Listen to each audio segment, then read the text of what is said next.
Hello dear student, आप सभी का फिर से एक बार स्वागत है आप लोग का अपने चैनल मूर्ति अकेडमी में। तो चलिए आज हम फाइनली स्टार्ट कर रहे हैं क्या किसका केमिस्ट्री का। आज का क्लास जो होगा उस केमिस्ट्री का क्लास होगा, जो कि जिसको कहते हैं क्या बाबू, तो रसायन शास्त्र के नाम से जानते हैं या रसायन विज्ञान के नाम से जानते हैं, ठीक है, केमिस्ट्री को। और केमिस्ट्री ये नया चैप्टर नहीं है, इससे पहले वह एक चैप्टर हो गया है जो कि चैप्टर नंबर 1 था, रासायनिक अभिक्रिया एवं समीकरण, ठीक है। अगर उसको नहीं देखे तो उसको देख लेंगे चैप्टर नंबर 1 को, किसको, चैप्टर नंबर 1 को, ठीक है। और आज चैप्टर नंबर 2 है, ये चैप्टर नंबर 2 स्टार्ट किए हैं हम आज, जो कि क्या नाम है इसका, अम्ल क्षार एवं लवण। बिल्कुल बेसिक से पढ़ेंगे, एकदम एक एक करके पढ़ेंगे। उम्मीद है आप लोग को बहुत अच्छा लगेगा इसमें पढ़िएगा तो आज चलिए स्टार्ट कर रहे हैं चैप्टर नंबर 2, जो कि है क्या बाबू, अम्ल क्षार एवं लवण। अम्ल क्षार एवं लवण कह सकते हैं या अम्ल भस्म एवं लवण कह सकते हैं, ठीक है। देखिए यहाँ पर पूरा नोट्स से पढ़ा रहे हैं, एकदम बिल्कुल नोट्स अपने हैंड राइटिंग यानी कि अपने हाथों से तैयार किया हुआ नोट्स है। हमें लगता है कि इस तरह से पढ़ाने से आपको 2 फायदा होगा। पहला फ़ायदा होगा कि आप पढ़ भी जाइएगा अच्छी तरह से। दूसरा का फ़ायदा होगा कि आपको इधर उधर भटकने की ज़रूरत नहीं होगा, आपको एक जगह रहकर आपको सारे कंटेंट एक जगह रहकर मिल जाएगा, ताकि आपके परीक्षा की तैयारी करने में या कोई भी तैयारी करने में कठिनाई होगी, आप खुद से एक सेपरेट नोट्स बना सकते हैं। फिर भी अगर नहीं बनाएगा, चाहिएगा PDF रूप में प्राप्त करने के लिए, तो ये इस नंबर पर भी आप प्राप्त कर सकते हैं। यहाँ पर नंबर स्क्रीन पर लिख दे रहे हैं, ठीक है, यहाँ पर भी आप प्राप्त कर सकते हैं, इस नंबर पर भी आप प्राप्त कर सकते हैं। इस नंबर पर आप व्हाट्सएप कीजिएगा तो उस नंबर पर भी हम नोट्स को डाल देंगे, ठीक है। चलिए तो बढ़ते हैं आगे की तरफ, अपनी क्लास को आगे कंटिन्यू बढ़ाते हैं और आज की क्लास को अब करते हैं चालू, ठीक है, आज स्टार्ट। चलिए बिल्कुल बेसिक से होगा, आप लोग जैसे कि आप लोग देख रहे हैं बिल्कुल बेसिक से हम लिखे हैं कि बिल्कुल बेसिक से हम पढ़ाएंगे आपको, इसमें कोई प्रकार का दिक्कत नहीं होगा। तो चलिए आइए, सबसे पहले जब बात आती है तो अम्ल की बात आती है। अम्ल 2 तरीक़ों से सीखेंगे, एक पहला सीखेंगे बाबू गुणों के आधार पर, और दूसरा एक वैज्ञानिक हैं जो कि आर्हेनियस हैं, उनके आधार पर उन्होंने क्या मत दिए ये अम्ल के बारे में, उनका विचार क्या था ये अम्ल के बारे में, किस तरह अम्ल पहचानने का तरीका वो कैसे बताए, उसको भी हम इस वीडियो में बढ़िया से समझेंगे। तो चलिए गुण के आधार पर सबसे पहले अम्ल का परिभाषा क्या होता है। सबसे पहले अम्ल का परिभाषा समझने पहले इस बात को समझिए कि जो अम्ल है ना, उसका इंग्लिश होता है एसिड। अम्ल का इंग्लिश बाबू क्या होता है, एसिड। ये एक लैटिन भाषा है, एक लैटिन भाषा एसिडस से मिलकर बना है। किससे बाबू, एसिडस से मिलकर बना है। कौन, एसिड। एसिड लैटिन भाषा के एसिडस शब्द से मिलकर बना है, जिसका तात्पर्य या जिसका मतलब या जिसका अर्थ कह सकते हैं कि खट्टा होता है। एसिडस का अर्थ क्या होता है बाबू, खट्टा होता है। यानी कि हम कह सकते हैं कि अब परिभाषा हमको इस तरह से बनेगा कि अम्ल का परिभाषा अब हमको बताना होगा, तो हम कहेंगे कि अम्ल वैसा पदार्थ है जो स्वाद में खट्टा लगे। स्वाद में कैसा लगे बाबू, खट्टा लगे, उसे हम अम्ल कहते हैं या उसे हम एसिड कहते हैं, ठीक है। उम्मीद है आप लोग हमारी बातों को अच्छी तरह से समझ रहे हैं कि अम्ल सबसे पहले लैटिन भाषा का शब्द है। किसका शब्द है बाबू, वो एसिडस से मिलकर बना है। एसिडस का मतलब क्या होता है बाबू, तो खट्टा होता है। यानी कि हम कह सकते हैं कि वैसे पदार्थ जो स्वाद में खट्टा होता है उसे हम अम्ल कहते हैं। लेकिन एक वैज्ञानिक आर्हेनियस हैं, जो कि उन्होंने इस परिभाषा को दूसरे तरीके से दिया। उनका कहना था, उनका विचार था, आर्हेनियस एक वैज्ञानिक है जो उनका विचार था कि वैसा पदार्थ जिसे जल में घोलने पर हाइड्रोजन आयन देता है। ये हाइड्रोजन आयन क्या होता है, आगे देखेंगे तो हाइड्रोक्साइड आयन यानी कि H+ ये आयन है, OH आयन भी देगा, तो H आयन प्रदान करे उसे अम्ल कहा जाता है, ठीक है बाबू। कि वैसा पदार्थ जिसे जल में घोलने पर क्या दे, हाइड्रोजन आयन प्रदान करे, उसे हम अम्ल कहते हैं। चलिए आगे पढ़ते हैं, आगे चर्चा करते हैं अम्ल के बारे में। अब बात आती है हाइड्रोजन आयन की, तो हाइड्रोजन आयन को समझिए। हाइड्रोजन आयन का मतलब होता है बाबू, यह मुक्त अवस्था में नहीं पाया जाता है, ये स्वतंत्र अवस्था में नहीं पाया जाता है। यानी कि हम कह सकते हैं कि खुले अवस्था में या खुले वातावरण में इसको नहीं देख सकते हैं, हम नहीं पा सकते हैं, ठीक है। चलिए तो हाइड्रोजन का यहाँ पर आयन है प्लस H2O से अभिक्रिया की है, जो कि जानते हैं कि H2O किसका सूत्र है, तो जल का सूत्र है, और हाइड्रोनियम बना दिया, हाइड्रोनियम आयन यहाँ पर बना दिया। तो चलिए सबसे पहले इसका एग्जाम्पल की अगर बात किया जाए, किसका एग्जाम्पल की बात किया जाए बाबू, तो चलिए एग्जाम्पल की बात करते हैं। हाइड्रोजन आयन किस प्रकार बना रहा है इसको देखते हैं।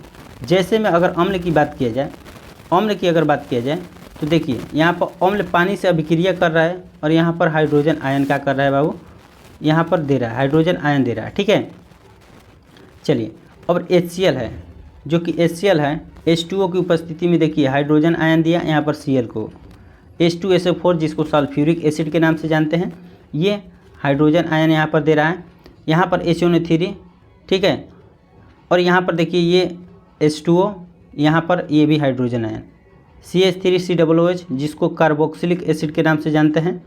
ठीक है, ये भी हाइड्रोजन आयन दे रहे हैं। यानी कि हम साफ साफ कह सकते हैं कि आर्हेनियस के अनुसार जो भी जल में घुलनशील विटामिन है, जल में घुलने के बाद हाइड्रोजन आयन देगा, उसे ही हम क्या कहेंगे बाबू, अम्ल कहेंगे।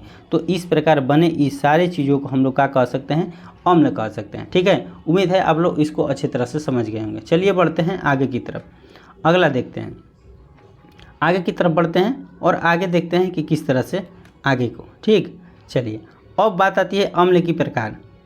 अम्ल के प्रकार, तो अम्ल के बाबू दो प्रकार होते हैं। अम्ल के कितने प्रकार हैं, तो दो प्रकार हैं।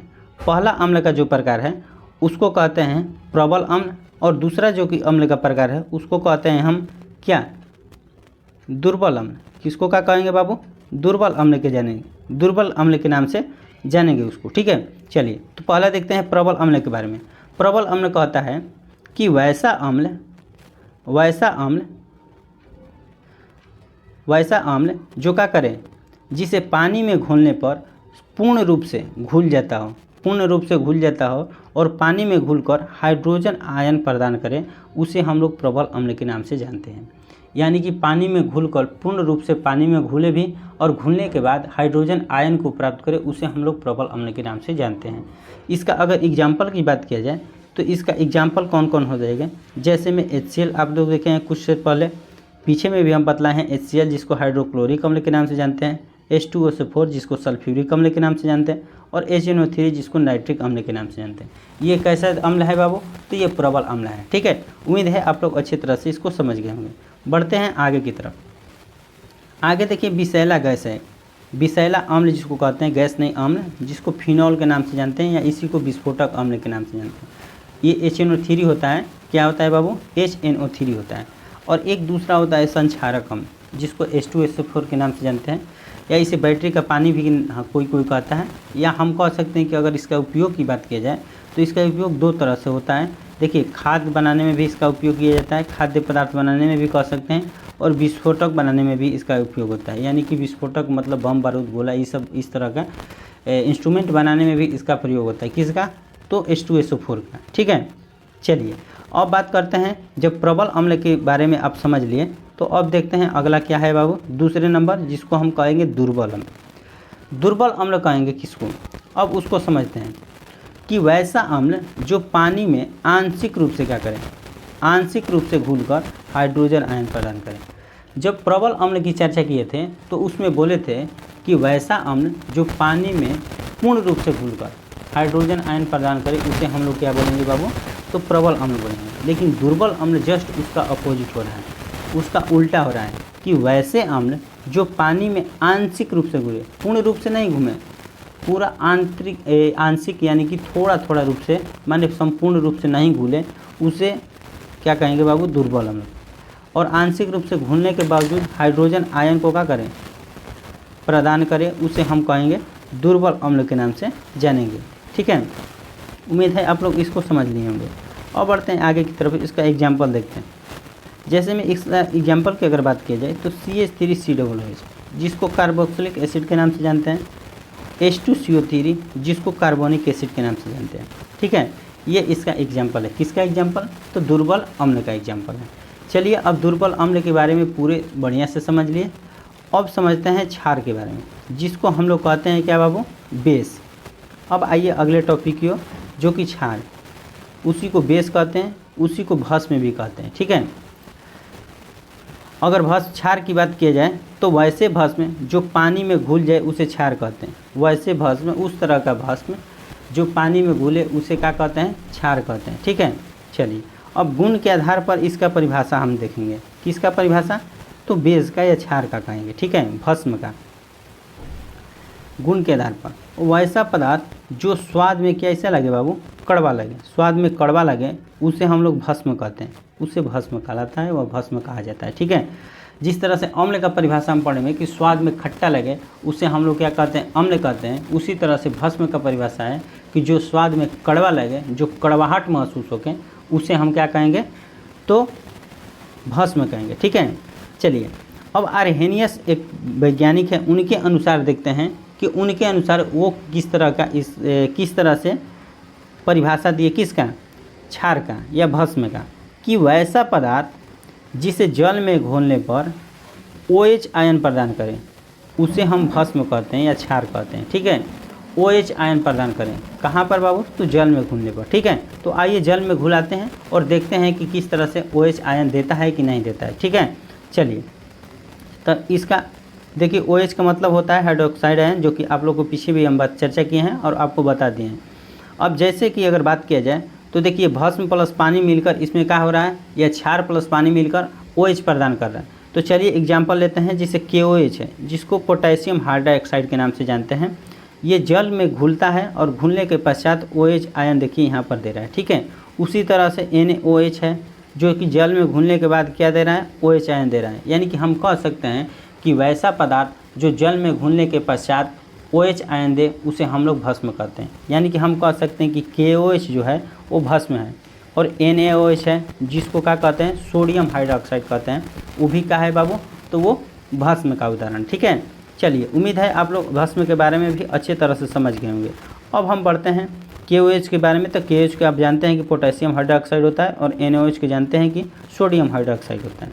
अब जिस तरह से आप पढ़े कि अम्ल के 2 प्रकार हैं, उसी तरह भस्म के भी 2 प्रकार हैं। उसी तरह से भस्म के भी कितने प्रकार हैं बाबू, 2 प्रकार हैं। भस्म के भी 2 प्रकार हैं, कौन सा, तो दुर्बल भस्म और प्रबल भस्म। तो सबसे बात पहले आती है प्रबल भस्म। तो प्रबल भस्म की बात करते हैं।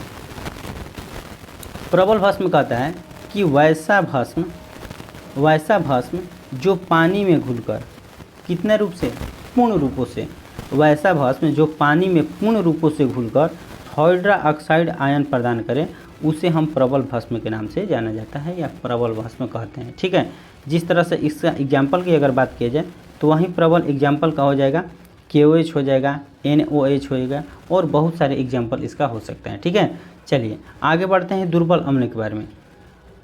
दुर्बल अम्ल कहता है, दुर्बल भस्म कहता है कि वैसे भस्म जो पूर्ण रूप से नहीं, आंशिक रूप से घुलकर OH प्रदान करें उसे हाइड्रोक्साइड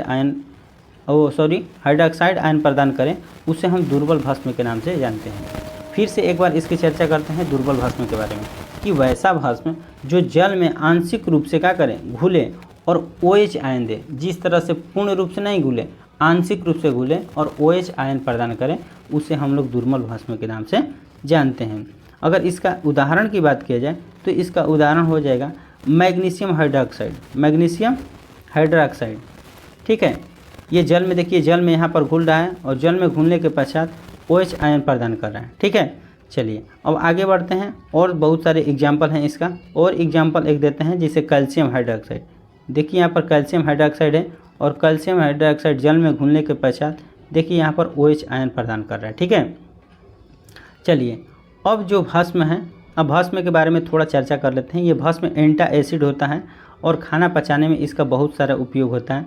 जैसे में खाना वाला सोडा अगर बात किया जाए तो इनो को आप देखे होंगे, इनो से आप भली भांति परिचित होंगे कि इनो किस तरह का होता है। इनो की तुरंत देखते हैं कि जैसे ही कब्ज पेटों में बना लेता है, गैस बना लेता है, कब्ज बना लेता है, भोजन नहीं पच पाता है तो इनो देते हैं, और उसका प्रचार भी देखेंगे कि मात्र 6 सेकंडों में। तो वही इनो है जो कि भस्म के रूप में कार्य करता है। ठीक है, अब बात आती है अगले टॉपिक की ओर, अगले पॉइंट की ओर हम बढ़ेंगे, और अगला पॉइंट हमारा है रंजक, जिसको डाई के नाम से जानते हैं। रंजक उसे कहते हैं, मोटे मोटे शब्दों में अगर कहा जाए कि जो रंग पैदा करे उसे ही हम लोग रंजक कहते हैं। रंग पैदा करे उसे ही हम लोग क्या कहते हैं बाबू, रंजक के नाम से जानते हैं। रंजक के नाम से जानते हैं, जो रंग पैदा करे उसे रंजक कहते हैं। तो चलिए रंजक का परिभाषा समझते हैं। परिभाषा क्या कहते हैं कि वैसे पदार्थ जो किसी भी विलयन में घुलकर रंग पैदा करें या रंग उत्पन्न करें उसे हम रंजक कहते हैं। उसे क्या कहा जाता है बाबू, रंजक कहा जाता है। जिस प्रकार हल्दी है, हल्दी क्या करता है, रंग को क्या करता है, परिवर्तन कर देता है, रंग वो पैदा कर देता है। हल्दी का आकार किस तरह से होता है आगे हम पढ़ेंगे। लिटमस में भी इसका प्रयोग पढ़ेंगे कि लिटमस में किस तरह का कौन रंग बदल देता है और किस तरह से नीले लिटमस अम्ल में लाल को नीला कर देना, नीले को लाल कर देना, इस तरह का भी कंडीशन आता है। वो भी एक परिभाषा होता है अम्ल का, कि जो आप पढ़ते हैं कि नीले को लाल कर दे या जो लाल को नीले कर दे तो उसे भस्म कहते हैं, उसे अम्ल कहते हैं। तो उसकी भी चर्चा आगे हम करेंगे, आगे चल के एक एक करके बहुत ही इंटरेस्ट आने वाला है। आप लोग, उम्मीद है आप लोग को बहुत अच्छा लग रहा भी होगा, ठीक है, आप लोग अच्छी तरह से समझ भी रहे होंगे। तो चलिए आइए समझ लिए रंजक के बारे में। जब रंजक को समझ लिए तो आइए अगला पॉइंट देखते हैं, किसके बारे में बाबू, सूचक के बारे में। सूचक को हम लोग इंडिकेटर कहते हैं। इंडिकेटर इंडिकेट करने वाला, ठीक है, बताने वाला, सूचना देने वाला, ठीक है। तो सूचक होता है कि वैसे रंजक जो रासायनिक विलयनों का अम्लीयता है, एसिडिक या बेसिक, जो कि क्षारीयता के नाम से जानते हैं, बताए, उसे सूचक कहा जाता है। यानी कि हम मोटे मोटे शब्दों में अगर बात किया जाए तो कह सकते हैं कि वैसा अम्लीय रासायनिक विलयन, वैसे रंजक जो रासायनिक विलयनों को अम्लीय या क्षारीयता के बारे में बताए, किसी विलयन का अम्लीय है वो ये क्षारीय है, अगर उसको बता दें तो उसे ही हम रंजक इंडिकेटर के नाम से जानते हैं, या हिंदी में अगर बात किया जाए तो सूचक के नाम से जानते हैं। चलिए आइए कुछ एक्सपेरिमेंट को देखते हैं और किस तरह से एक्सपेरिमेंट है उसको चलिए देखते हैं और इसके माध्यम से समझते हैं। देखिए ये एक टब लिए हैं, ठीक है। टब कहने का मतलब क्या है, टब का मतलब होता है एक केन लिए हैं, केन, ठीक है, केन जैसे आप लोग समझते हैं, और उसमें हल्दी का पानी है, हल्दी वाला पानी है, ठीक है। और दूसरा केन है ये, और इसमें यह क्या कर रहा है, अम्ल है, जो कि रंग परिवर्तन नहीं कर रहा है, रंग का परिवर्तन नहीं कर रहा है। वहीं अगर भस्म की बात किया जाए तो देखिए रंग परिवर्तन कर रहा है, ये रंग क्या कर रहा है, परिवर्तन कर रहा है। यानी कि हल्दी अगर अम्लीयता की बात किया जाए तो रंग परिवर्तन नहीं किया, जैसे भस्म की बात किया जाए तो रंग क्या कर दिया, परिवर्तन कर दिया, ठीक है। चलिए उम्मीद है आप लोग इसको अच्छे तरह से समझ लिए। चलिए आइए इसका एक्सपेरिमेंट देख लेते हैं किस तरह से इसका रंग परिवर्तन होता है। कह रहा है कि यदि हम लोग इस हल्दी के पानी को अम्ल वाले बीकर में डालेंगे तो अम्लीय विलयन के रंग में परिवर्तन नहीं होगा। समझ रहे हैं आप लोग कि अगर यदि हल्दी है और उसको अम्ल बीकर में डाल रहे हैं तो अम्लीय वाले जो विलयन में डाल रहे हैं तो उसका रंग परिवर्तन नहीं हो रहा है, लेकिन वही हल्दी का पानी क्षार के साथ मिला रहे हैं तो उसका रंग क्या कर रहा है, पीला रंग से क्या हो रहा है, लाल या भूरे रंग में बदल जा रहा है। यानी कि हम कह सकते हैं कि हल्दी का पानी को अम्लीय वाला विलयन में डालें तो रंग में कोई परिवर्तन नहीं है, यानी कि रंग में कोई परिवर्तन नहीं है, रंग पीला के पीला ही रह गया। लेकिन वही पानी अगर क्षार वाले अथु में डालते हैं, बीकर में डालते हैं, तो उसका रंग को क्या कर देता है, परिवर्तन कर देता है। जो हल्दी का रंग पीला रहता था वो हल्दी का रंग अब पीला न रहकर भूरा लाल और क्या कर दिया, भूरा रंग का बना दिया, ठीक है। तो उम्मीद है एक्सपेरिमेंट के माध्यम से आप लोग अच्छे तरह से अम्लीयता और क्षारीयता के बारे में भी समझ गए होंगे, ठीक है। चलिए अब बढ़ते हैं रंजक, अम्ल और भस्म को देखते हैं। जो हम आपको बताए थे कि लिटमस किस तरह से नीला पीला होता है उसको देखते हैं। तो देखिए लिटमस है जो कि नीला और लाल दोनों भी हो सकता है। तो अम्ल, अगर अम्ल की बात किया जाए तो नीला को अगर लाल कर दें, नीला लिटमस पत्र को लाल कर दें तो उसे अम्ल कहते हैं। नीला को क्या कर दे बाबू, लाल कर दे, उसे अम्ल कर दें। तो इसका परिभाषा इस तरह से भी हम बना सकते हैं कि वैसा अम्ल जो नीले लिटमस पत्र को लाल लिटमस पत्र में बदल दे उसे हम क्या कहते हैं, अम्ल कहते हैं। और वही क्षार की बात किया जाए तो लाल को क्या कर दे बाबू, नीला में परिवर्तन कर दें, उसे हम क्षार कहते हैं, ठीक है। वहीं हल्दी का भी एक्सपेरिमेंट हम ले लिए हैं कि हल्दी वाला जो अम्ल था उसके रंग में कोई परिवर्तन नहीं हो रहा है, और वहीं क्षार है तो लाल या भूरा कर दे रहा है उसको, ठीक है। वहीं चुकंदर की अगर बात किया जाए तो लाल को किस में बदल दे रहा है बाबू, अम्ल बैगनी में बदल दे रहा है। चुकंदर आप देखे होंगे कि लाल होता है, तो अम्ल क्या कर रहा है कि लाल को बैगनी में बदल दे रहा है। और वहीं भस्म की बात किया जा रहा है तो वो गुलाबी में बदल जा रहा है, किस रंग को, लाल को गुलाबी में बदल दे रहा है, ठीक है। और बहुत सारे एक्सपेरिमेंट है, लेकिन हम थोड़ा एक्सपेरिमेंट लिए हैं। फिनोफ्लेथिन है जो कि रंग में बदलाव नहीं कर रहा है अम्लीय माध्यम में, लेकिन वही क्षार में जा रहा है तो गुलाबी बना दे रहा है, ठीक है। वही मेथिल ऑरेंज का बात किया जाए तो लाल अम्ल में लाल कर दे रहा है और ये क्षार में जाने पर पीला कर रहा है। यानी कि आप समझ गए क्या कि किस तरह से अम्ल और क्षार में परिवर्तन हो रहा है, किस तरह से कोई वस्तु का रंग कैसे परिवर्तन अम्लीय माध्यम में हो रहा है और कैसे माध्यम क्षारीय माध्यम में हो रहा है। ठीक है, यहाँ तक आप अच्छी तरह से क्या किए, समझ लिए। अब बढ़ते हैं आगे की तरफ। अब आगे क्या है बाबू कि अम्ल जो है नीले लिटमस को लाल कर देता है। ये तो हम बता दिए हैं, पीछे ही चर्चा किए हैं। इसके बाद क्षार जो है लाल लिटमस को नीला कर देता है, ये इसकी चर्चा हम कर दिए। ठीक है, अब बात आती है पीएच स्केल की। आप लोग जब देखे होंगे कि कोई भी चीज़ अम्लीयता है या क्षारीयता, इसको हम ज्ञात करते हैं तो पीएच स्केल का नाम आता है। पीएच स्केल का क्या आता है बाबू, नाम आता है। यानी कि किस तरह से कोई वस्तु अम्लीयता होता है उसका पीएच स्केल क्या होगा, इसके बाद क्षारीयता होगा तो उसका पीएच स्केल क्या होगा। आप लोग देखेंगे कि पीएच स्केल इस तरह से बनाया जाता है, इस तरह से हो गया और यहाँ पर बीचों बीच हो गया और यहाँ से 1 2 3 यहाँ पर 0 होता है, यहाँ पर क्या होता है बाबू, 7 होता है और यहाँ पर 1 होता है, 2 होता है, 3 होता है, 4 होता है, 5 होता है, 6 होता है, 7 होता है और यहाँ पर 8 9 10 11 12 13 डॉट 14 तक होता है, 14 तक होता है। ठीक है, यानी कि 7 से पहले की अगर बात किया जाए तो इसको अम्लीय माध्यम कहते हैं, ये अम्लीय है। ठीक है, और 7 के बाद अगर बात किया जाए तो ये क्षारीय है। क्या है बाबू, क्षारीय है। ठीक है, तो आप लोग इस तरह से इसको समझिए। और 7 जो है वो न्यूट्रल, जिसको उदासीन बोलते हैं। क्या बोलते हैं बाबू, उदासीन बोलते हैं। तो इसको इस तरह से ज्ञात हम लोग करते हैं कि 7 से पहले अम्लीय और 7 के बाद क्षारीय। यानी कि पूरा अगर इसकी मान की बात किया जाए स्केल पर 14 तक डिनोट किया जाता है, 14 तक ज्ञात किया जाता है और 14 के बाद 7 से पहले अम्लीय और 7 के बाद क्षारीय और 7 जो होता है वो न्यूट्रल होता है। तो चलिए पीएच मान की बात कर दिया जाए तो पीएच क्या होता है, किसी विलयन में उपस्थित हाइड्रोजन आयन की सांद्रता को उस विलयन का पीएच मान कहते हैं। यानी कि हाइड्रोजन आयन की सांद्रता को ज्ञात करना ही पीएच मान कहलाता है कि वो पीएच मान किस तरह से वो अम्लीय है या क्षारीय है, उसी के माध्यम से ज्ञात किया जाता है। ठीक है, चलिए अब बढ़ते हैं आगे सांद्रता की। अगर सांद्रता की बात किया जाए, सांद्रता शब्द आया तो सांद्रता को ही देख लेते हैं कि विलयन में हाइड्रोजन आयन की मात्रा को सांद्रता कहते हैं। यानी कि विलयन में जो भी हाइड्रोजन आयन की मात्रा होता है उसे ही हम लोग क्या किस नाम से जानते हैं, सांद्रता के माध्यम से।